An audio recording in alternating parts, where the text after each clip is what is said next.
Une peau saine n'est pas uniquement une question d'apparence. Elle représente aussi un élément d'importance capitale à la santé humaine. Elle est notre première ligne de défense contre le monde extérieur. Ce que nous voyons lorsque nous contemplons d'autres personnes et ce que nous sentons lorsque nous les touchons. Mais la peau peut parfois receler une maladie grave. Un mélanome. Les mélanomes sont des tumeurs malignes provoquées par la dégénération de mélanocytes, cellules productrices du pigment à l'origine de la couleur de notre peau. En Suisse, plus de 12 000 nouveaux cas sont diagnostiqués chaque année. Le risque de développer cette maladie est élevé chez les personnes à la peau claire, à savoir la majorité de la population suisse, puisqu'elle n'offre qu'une faible protection contre le rayonnement UV solaire. La passion nationale des activités au grand air n'améliore pas cette situation. À Lausanne, Olivier Michelin dirige un projet de recherche de systemx.ch visant à révéler les moyens auxquels on recourt les mélanomes métastatiques pour s'adapter aux thérapies et pour en limiter l'efficacité à long terme.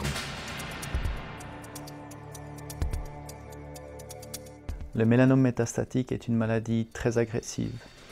Avec les traitements actuels, 20% des patients se sentent bien, sans symptômes, pour au moins une dizaine d'années. Nous sommes en train de monter ce chiffre à 40% et avec les projets de recherche actuels, nous espérons atteindre 80 voire 100% dans les années à venir.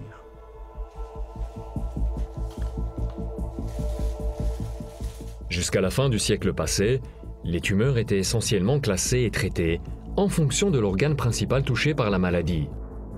Le sein, la prostate, les poumons ou autres. Mais au cours des 15 dernières années, il est apparu de plus en plus clairement que chaque tumeur est une agglomération très complexe de cellules différentes, dont toutes ne sont pas tumorales. Dans une certaine mesure, chaque tumeur est unique. Cette complexité explique pourquoi une même thérapie ne produit pas forcément le même résultat dans deux patients différents.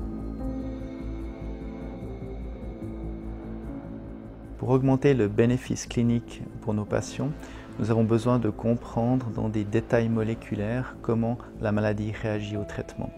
Cela veut dire, pour un patient donné, comprendre pourquoi la tumeur répond, alors que pour un autre patient, elle ne répond pas. Pour un même patient, cela signifie aussi pouvoir comprendre pourquoi la maladie répond initialement et progresse malheureusement après. Il faut être capable de comparer l'état précis moléculaire de la maladie avant et après traitement pour pouvoir suggérer de nouvelles approches thérapeutiques chez nos patients. Olivier Michelin et ses collaborateurs étudient des échantillons contenant chacun environ 1000 cellules. Nous analysons les gènes utilisés par chaque cellule prélevée dans la tumeur. Nous comparons les gènes exprimés avant le début de la thérapie et les gènes utilisés par la tumeur au moment de la progression. Dans la plupart des cas, nous voyons une grande différence dans l'expression des gènes qui nous permet de guider des thérapies successives.